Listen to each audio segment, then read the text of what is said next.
बहुत जल्दी, हमारे पास बिल्कुल वक्त नहीं है। बाबा आप शांत हो जाइए, बस थोड़ी देर यहाँ खड़े रहिए, मैं अभी बना देता हूँ। रघुवीर जल्दी जल्दी ताला बनाने लगता है। तभी वो व्यक्ति पीछे भागने लगता है। नहीं, वो आ गया, मुझे जाना होगा। अरे बाबा रुकिए तो, ताला तो लेते जाइए। वो व्यक्ति उसी तेजी से भाग जाता है। तभी रघुवीर उस ताले को उठाकर गौर से देखता है और सन्न रह जाता है। ये निशान, ये तो बिल्कुल वैसा ही है जैसा सालों पहले उस रहस्यमय आदमी के पुराने ताले पर था।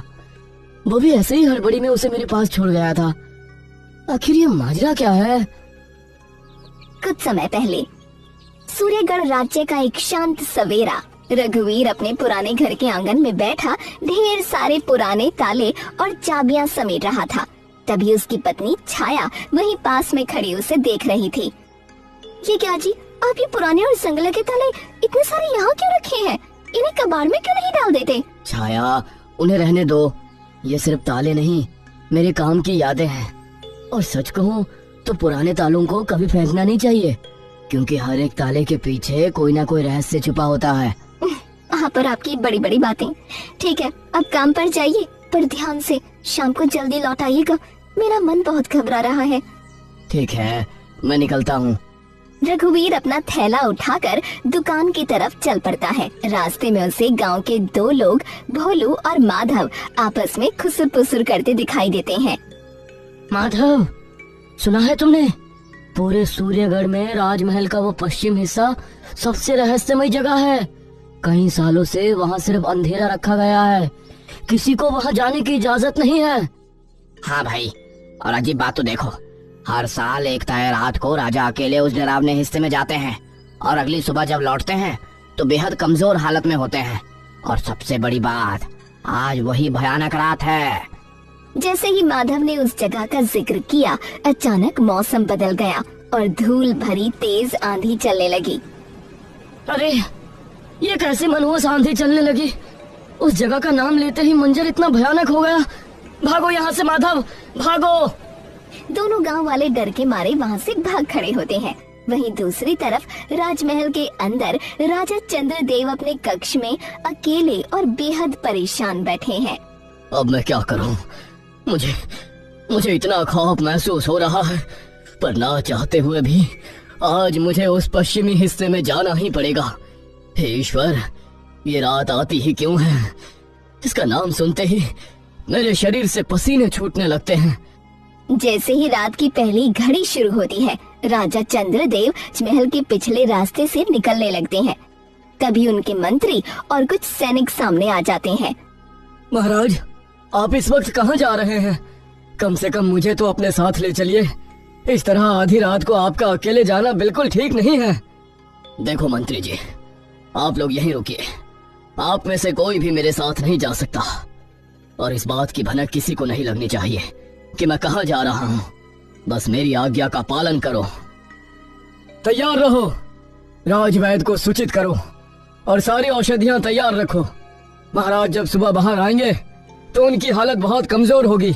हमें यहीं मुस्तैद खड़ा रहना होगा। जो आज्ञा मंत्री जी, मैं अभी जाकर राजवैद्य और बाकी व्यवस्था करता हूँ। पूरी रात राजा उस अंधेरे पश्चिमी हिस्से में बिताते हैं। सुबह की पहली किरण फूटते ही राजा चंद्रदेव जैसे तैसे लड़खड़ाते हुए बाहर आते हैं और अचानक बेहोश होकर गिर पड़ते हैं। जल्दी राजवैद्य को बुलाओ। पता नहीं आखिर महाराज वहाँ क्यों जाते हैं और वहाँ ऐसा क्या है। देखो तो महाराज की क्या हालत हो गई है। जल्दी इन्हें अंदर ले चलो। हाँ, हे भगवान, ये तो अनर्थ हो गया। मुझे जल्दी गांव जाकर सबको बताना होगा।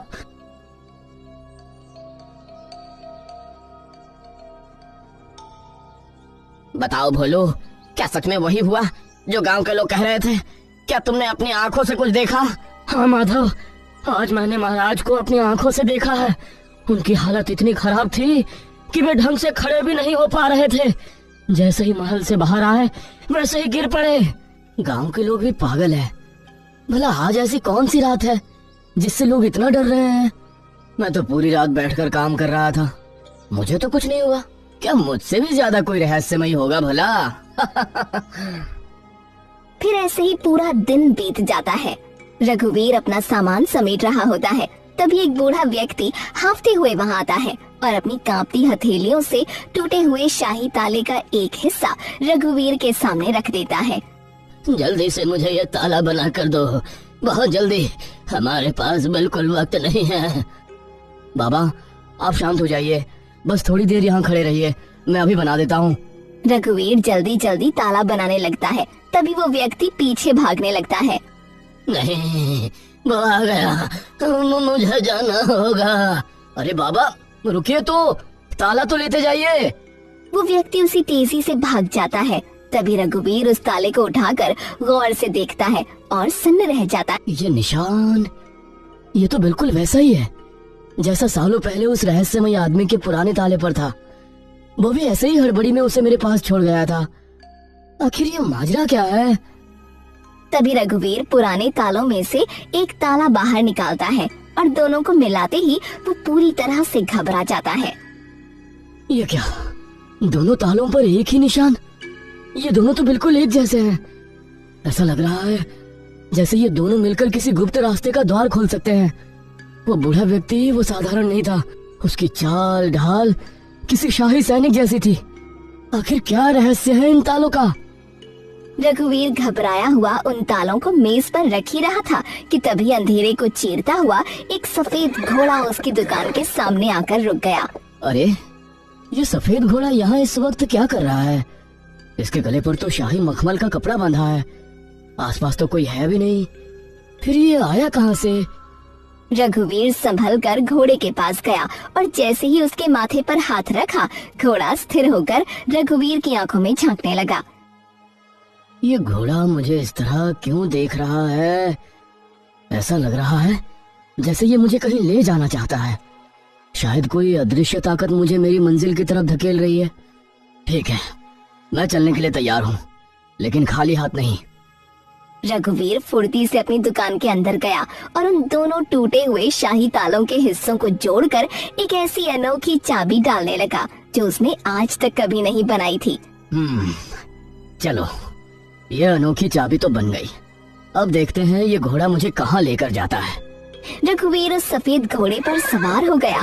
घोड़ा तेजी से दौड़ता हुआ राजमहल के उसी पश्चिमी हिस्से के सामने जाकर रुका, जिसका नाम सुनते ही गांव वाले कांप उठते थे। ये तो महल का वही पश्चिमी हिस्सा है, पर यहाँ पर एक भी सैनिक पहरा क्यों नहीं दे रहा? चारों तरफ इतना सन्नाटा क्यों है? अगर ये घोड़ा मुझे यहाँ लाया है तो मुझे अंदर जाकर सच का पता लगाना ही होगा। रघुवीर घोड़े से उतरा और दबे पांव महल के अंदर दाखिल हुआ। अचानक सन्नाटे को चीरती हुई किसी के चीखने और भयानक गुर्राने की आवाजें आने लगीं। उन आवाजों की गूंज इतनी ताकतवर थी कि महल की दीवारें थरथरा रही थीं। ये कैसी डरावनी आवाज है? ऐसा लग रहा है जैसे कोई भयानक जीव इस महल की गहराइयों में कैद है। मुझे देखना ही होगा। रघुवीर आवाज का पीछा करते हुए आगे बढ़ा। तभी एक दीवार के पीछे उसे जमीन के नीचे जाता हुआ एक गुप्त रास्ता दिखा। वो बिना डरे सीढ़ियां उतरकर तहखाने की सबसे निचली मंजिल पर पहुंच गया। वहां का नजारा देख उसके होश उड़ गए। सामने एक विशाल काय डरावनी आकृति वाला आदमी भारी जंजीरों से जकड़ा हुआ था। हे भगवान, इतना विशाल शरीर! ये कोई इंसान नहीं लग रहा, ये कोई अलौकिक जीव लगता है। ये क्या भला है?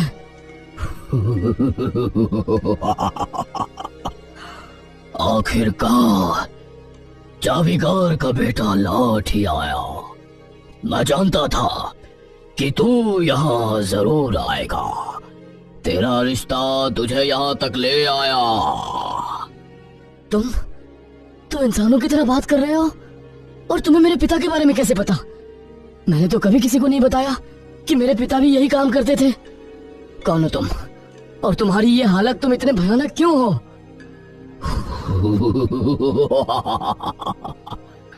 तुझे क्या लगता है कि मैं तुझे इतनी आसानी से सब बता दूंगा? तू अपनी मर्जी से यहाँ आया तो है, पर यहाँ से वापस कभी नहीं जा सकता। देखो, मैंने किसी का कुछ नहीं बिगाड़ा है। मेरी तुमसे कोई दुश्मनी नहीं है। मुझे यहाँ नहीं रुकना चाहिए, मुझे जाने दो। रघुवीर तेजी से पलटा, लेकिन तभी वीर केतु की आंखों से एक भयानक लाल रोशनी निकली और रघुवीर किसी अदृश्य खिंचाव से घिसटता हुआ सीधा उसकी जंजीरों के पास आ गिरा। नहीं, ये क्या जादू है? मुझे छोड़ दो, मैं गलती से यहाँ आ गया हूँ। गलती नहीं रघुवीर, ये नियति है। तू ही इस राजमहल के गुप्त ताले बनाने वाले खानदान का आखिरी चिराग है। सालों पहले मुझे इस काल कोठरी में कैद करने वाले और इन जंजीरों के ताले बनाने वाले तेरे पिता ही थे। उन्होंने इसे इतना मजबूत बनाया कि मैं सदियों तक हिल ना सका। मेरे पिता? पर वो तो एक हादसे में स्वर्ग पधार गए थे, माँ ने तो यही कहा था। हादसे में नहीं, धोखे से। राजा ने उन्हें हमेशा के लिए गायब करवा दिया, क्योंकि वो इस राजवंश के ऐसे राज जान चुके थे जिन्हें दफन रहना चाहिए था। इसका मतलब मेरे पिता के साथ बहुत गलत हुआ था। रघुवीर, रुक जाओ। तुम यहाँ क्यों आए हो? चले जाओ यहाँ से, इससे पहले कि बहुत देर हो जाए। महाराज, मैंने वीर केतु की बातें सुनी है। अगर इसने कोई गुनाह नहीं किया तो आपने इसे इस तरह कैद क्यों रखा है? क्या मेरे चाचा की मौत का कारण भी यही रहस्य है? ये सच नहीं जान पा रहा है रघुवीर। ये वीर केतु कोई निर्दोष कैदी नहीं है। ये वो राक्षस है जिसने अमर होने के लिए भयानक तांत्रिक अनुष्ठान किए और कई निर्दोष लोगों की जान गई। इसे बंद रखना मेरी मजबूरी है, वरना ये पूरे सूर्यगढ़ को तबाह कर देगा। मासूम राजा, झूठ बोलना तो तेरे स्वभाव में है। असली राक्षस मैं नहीं, बल्कि तेरा ये राजवंश है। रघुवीर, देख अपनी आंखों से कि इस महल की नींव किन कुर्बानी पर टिकी है। वीर केतु की आंखों में एक मंजर घूमने लगता है। वीर केतु कभी सूर्यगढ़ का सबसे न्याय प्रिय राजकुमार था, जो हमेशा गरीबों की मदद करता था। वो स्वभाव से बहुत ही नेक थे। एक दिन राजकुमार वीर केतु राजमहल के बाहर खड़े होते हैं, तभी वहाँ सेनापति आ जाता है। राजकुमार, आप कई दिनों से इन गरीबों को इस तरह धन बांट रहे हैं, लेकिन लगातार ऐसे राजकोष से धन लुटाना ठीक नहीं है। अब आपको रुक जाना चाहिए। मंत्री जी, ये सारा धन हमारी ही गरीब प्रजा का है। उनका धन उन्हीं को वापस देने में हमें कोई आपत्ति नहीं होनी चाहिए। आप नाहक ही परेशान हो रहे हैं। पर हमें राजकोष को भी तो देखना पड़ेगा राजकुमार। मुझे ये धन वितरण करने में बहुत ही अच्छा लगता है और आत्मसंतोष मिलता है। आप जाइए और कल की तैयारी करिए। हमें और भी गरीब दुखियों को धन बांटना है। राजकुमार वीर केतु वहाँ से मुस्कुराते हुए चले जाते हैं। सेनापति उन्हें जाते हुए गुस्से से देखता रहता है। नहीं, ये सब और बर्दाश्त नहीं किया जा सकता। मुझे ये बात अभी जाकर छोटे राजकुमार अविनाश को बतानी ही होगी। सेनापति वहाँ से तुरंत निकलता है और राजमहल के उस कक्ष में जाता है जहाँ राजकुमार अविनाश गुस्से में आग बबूला होकर बैठा रहता है। राजकुमार, जैसा आपने कहा था, मैंने राजकुमार वीर केतु को रोकने की बहुत कोशिश की, पर वो हमारी एक भी बात सुनने को तैयार नहीं है। वो अपनी मर्जी ही कर रहे हैं। बस बहुत हो गया। वो इस राज्य का राजा बनने वाला है और मैं एक मामूली सा राजकुमार बनकर रह गया हूँ। मुझे ये राजगद्दी हर हाल में चाहिए और प्यार से तो वो इसे देने वाला नहीं है। इसलिए अब मैंने सोच लिया है कि मुझे क्या करना है। अब आखिर क्या करने वाले हैं राजकुमार? बस देखते जाइए सेनापति, अब आगे क्या होता है। इतना कहकर राजकुमार अविनाश राजमहल से निकलकर घने जंगलों के बीच एक पुरानी झोपड़ी में पहुंचता है, जहां एक तांत्रिक बैठा होता है।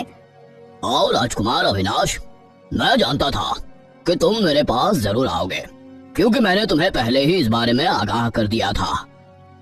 हाँ गुरुदेव, आपने पहले ही कहा था कि मेरा अपना भाई मुझे एक मामूली राजकुमार बनाकर रख देगा, और आज मैं वाकई वही मामूली राजकुमार बनकर रह गया हूँ। मुझे इस राज्य पर राज करना है और इसके लिए मुझे वो सारी शक्तियाँ चाहिए। हाँ राजकुमार, मैं तुम्हारी सारी इच्छा पूरी करने के लिए तैयार हूँ। बताओ, तुम आखिर चाहते क्या हो? मैं अपने भाई को एक ऐसा शरीर और ऐसा भयानक रूप देना चाहता हूँ जिससे कि जो प्रजा आज उसे इतना प्रेम करती है, उसके लिए अपनी जान तक देने को तैयार रहती है, वही प्रजा उसे देखते ही नफरत करने लगे और उससे दूर भागे। फिर ये काम तो हो जाएगा राजकुमार, लेकिन इसके लिए तुम्हें मेरे साथ बैठकर यहाँ एक गुप्त और कठिन अनुष्ठान करना होगा। तभी उस अनुष्ठान के प्रभाव से हम राजकुमार वीरकेतु को वो सजा दे पाएंगे जो तुम सोच रहे हो। ठीक है, मैं इस अनुष्ठान को करने के लिए पूरी तरह तैयार हूँ। ऐसे ही समय बीतता जाता है और दिन निकल आता है। वहीं दूसरी तरफ राजकुमार वीरकेतु का शरीर अचानक धीरे धीरे बड़ा और विकृत होने लगता है। ये क्या हो रहा है? मेरा शरीर, मेरा सर इतना बड़ा क्यों हो रहा है? मंत्री जी, सेनापति, कहाँ हो सब? कोई आओ और देखो, मेरे साथ ये क्या अनर्थ हो रहा है? राजकुमार वीरकेतु देखते ही देखते एक बहुत ही भयानक और विशाल काय राक्षस के रूप में बदल जाता है। ये क्या अनर्थ हो गया? राजकुमार वीरकेतु राक्षस बन गए, राक्षस बन गए। अरे ये तो बहुत ही भयानक रूप है। मुझे जल्दी से यहाँ का दरवाजा बंद कर देना चाहिए, सबके लिए खतरा बन जाएंगे। सेनापति वहाँ से तेजी से भागने लगता है। तभी वहाँ राजकुमार अविनाश पहुँच जाते हैं। क्या हुआ सेनापति, तुम इस तरह घबरा क्यों रहे हो? सब ठीक तो है ना? राजकुमार, राजकुमार गजब हो गया। राजकुमार वीरकेतु का शरीर अचानक बहुत ही भयानक और राक्षसी रूप में बदल गया है। वो अब इंसान नहीं रहे। अरे ये तो बिल्कुल वैसा ही हुआ जैसा हमारे गुरुदेव ने कहा था कि मेरा भाई एक दिन ऐसा भयानक रूप ले लेगा। तो अब क्या करें राजकुमार, हमें कुछ करना होगा। ये तो बहुत ही बुरी खबर है। पूरी प्रजा उन्हें अपना महाराज मानती है, लेकिन अब वो एक राक्षस है। तुम एक काम करो, अभी इसी वक्त पूरे राज्य में जाकर ये घोषणा कर दो कि राजकुमार वीरकेतु अब सामान्य नहीं रहे। उन्होंने एक भयानक रूप ले लिया है जो पाप कर्मों की वजह से हुआ है, और अब इस राज्य का नया राजा मैं हूँ। जो आज्ञा राजकुमार, मैं अभी जाकर पूरे राज्य में यह घोषणा करवा देता हूँ। ये खबर सुनते ही सूर्यगढ़ के लोग वीरकेतु से घृणा करने लगते हैं। वहीं दूर खड़ा बंसी ये सब सुन लेता है। नहीं, ये नहीं हो सकता। मैं राजमहल में काम करता हूँ, वहाँ के सारे ताले बनाता हूँ। राजकुमार वीरकेतु इतने नेक हैं, उनका ऐसा रूप कैसे हो सकता है? मुझे खुद जाकर इस सच का पता करना होगा। बंसी रात होते ही चोरी छुपे राजकुमार वीरकेतु के कक्ष में पहुँच जाता है। राजकुमार वीरकेतु, ये आपकी क्या हालत हो गई है? ये सब कैसे हुआ? इतना भयानक चेहरा और इतना भयानक रूप। चले जाओ यहाँ से बंसी। अगर तुम मेरे पास रहे तो मैं खुद पर काबू नहीं रख पाऊंगा। पता नहीं मेरे साथ क्या हो रहा है, मैं तुम्हें नुकसान पहुंचा दूंगा। चले जाओ। नहीं राजकुमार, मुझे पता है कि आपके साथ जरूर कुछ गलत हुआ है। मैं आपको इस हाल में छोड़कर नहीं जा सकता। तभी अचानक वहाँ राजकुमार अविनाश हाथ में जलती हुई मशाल लेकर आ जाता है। तुम जानना चाहते हो बंसी कि इसके साथ क्या हुआ है? तो सुनो। क्योंकि मुझे इस राज्य का राजा बनना था, इसलिए ये सब मैंने किया है। अब कोई भी मेरे रास्ते में नहीं आ सकता। आपने बिल्कुल ठीक नहीं किया राजकुमार। चुप हो जाओ बंसी। वीरकेतु, तुम्हें बहुत जल्द मैं यहाँ से हमेशा के लिए हटाने वाला हूँ, ताकि किसी को पता ना चले कि ये सब मेरा किया धरा है। अविनाश, तुमने अपने ही भाई के साथ ऐसा किया, मैं तुम्हें छोड़ूंगा नहीं। वीरकेतु जैसे ही आगे बढ़कर अविनाश पर हमला करने वाला होता है। तुम मेरा कुछ नहीं बिगाड़ सकते हो। ये देखो, जैसे ये भभूत डालूंगा तुम वहीं गिर जाओगे। अविनाश अपनी जेब से तांत्रिक की दी हुई भभूत निकालता है और वीरकेतु के ऊपर छिड़क देता है। तभी वीरकेतु जमीन पर गिर पड़ता है। तुम मेरा कुछ नहीं बिगाड़ सकते वीरकेतु, क्योंकि तुम्हारी ये पूरी ताकत अब मेरी मुट्ठी में कैद है।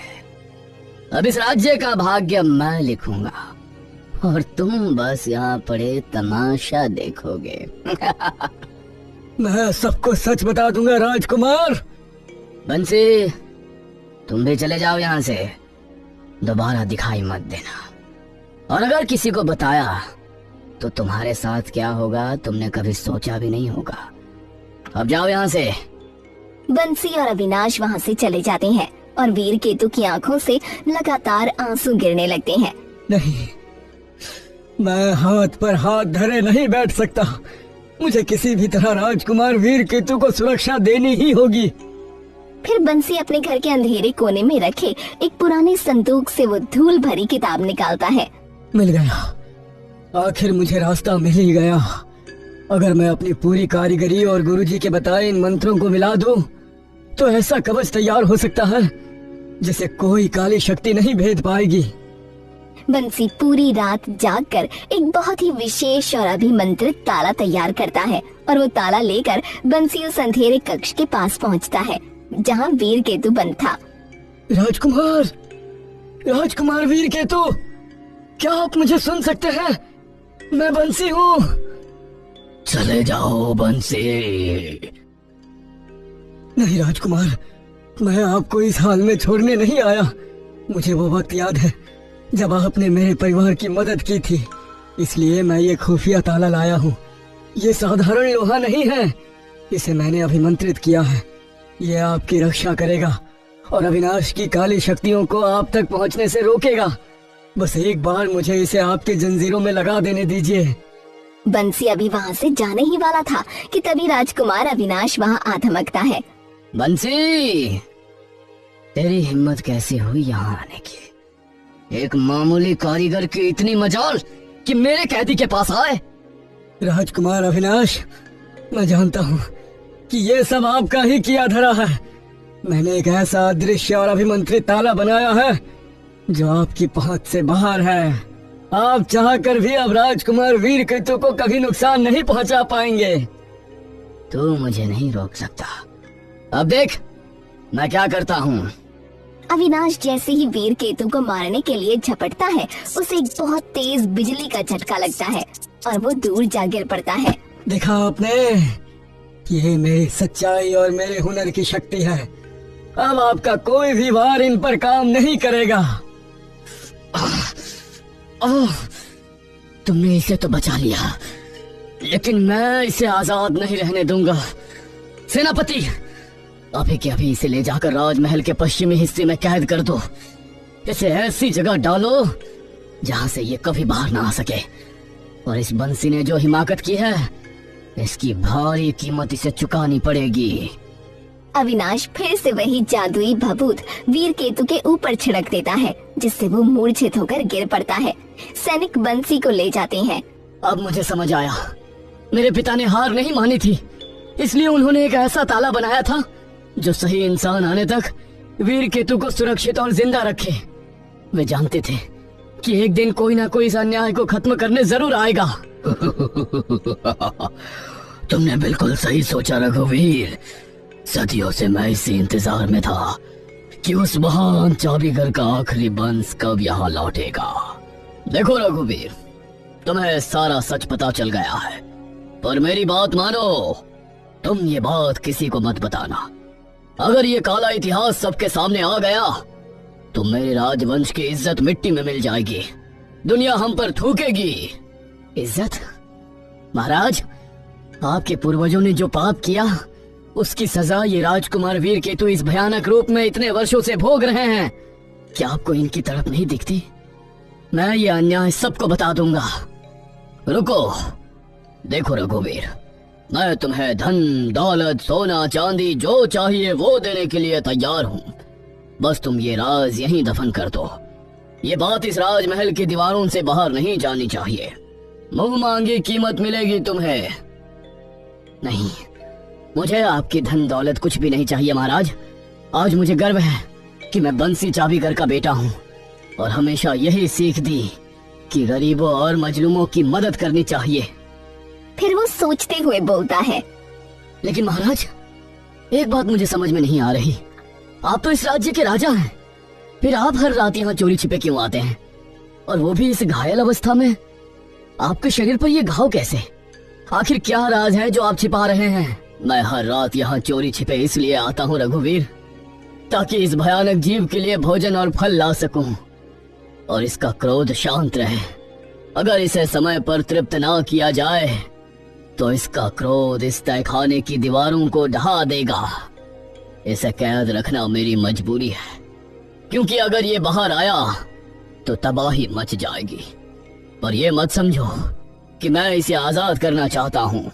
राजा चंद्रदेव फिर रघुवीर का हाथ पकड़कर उसे कक्ष से बाहर ले आता है। रघुवीर, मेरी बात सुनो। हमें किसी भी तरह इस संकट को खत्म करना होगा। मेरे पूर्वजों ने जो भूल की उसकी सजा आज मेरा पूरा राज्य क्यों भुगते? अगर वीर केतु का क्रोध फूटा तो यहाँ कुछ नहीं बचेगा। फिर राजा चंद्रदेव रहस्यमयी ग्रंथ निकालकर रघुवीर के हाथों में रख देता है। देखो, मेरे गुरुदेव ने कहा था कि इसी ग्रंथ में वीर केतु के कष्टों का अंत छिपा है। वो खुद भी इस राक्षसी शरीर में बहुत बड़े कष्ट में है। उसे मुक्ति दे दो रघुवीर, ताकि उसकी आत्मा को शांति मिले और मेरे राज्य पर मंडरा रहा ये काला साया हमेशा के लिए खत्म हो जाए। अगर इस ग्रंथ में कोई समाधान है तो मैं उसे ढूंढ कर ही रहूंगा महाराज। रघुवीर बड़ी सावधानी से उस पुराने ग्रंथ के जीर्ण शीर्ण पन्नों को पलटने लगता है। ये क्या? यहाँ तो लिखा है कि वीर केतु को मारने से श्राप खत्म नहीं होगा, बल्कि अगर वीर केतु के प्राण लिए गए पूरा सूर्यगढ़ नष्ट हो जाएगा। इस श्राप को तोड़ने का सिर्फ एक ही रास्ता है, चाबीगर वंश का वो हुनर जो पीढ़ियों से चले आ रहे रिश्तों से आगे बढ़ता है। तुम उस बंसी के असली उत्तराधिकारी हो? हाँ महाराज, और अब मेरे पास आपके झूठे राजवंश से भी ज्यादा ताकतवर सच है। तभी अचानक पूरा तहखाना किसी भूकंप की तरह कांपने लगता है। नहीं, वीर केतु का राक्षसी रूप पूरी तरह अपनी चरम सीमा पर पहुंच रहा है। अगर मैंने अब एक पल की भी देरी की तो सब कुछ नष्ट हो जाएगा। सूर्यगढ़ का नामो निशान मिट जाएगा।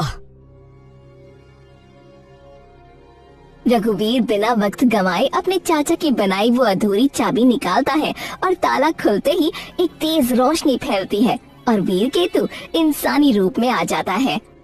रघुवीर, पास आओ, मेरे पास समय बहुत कम है।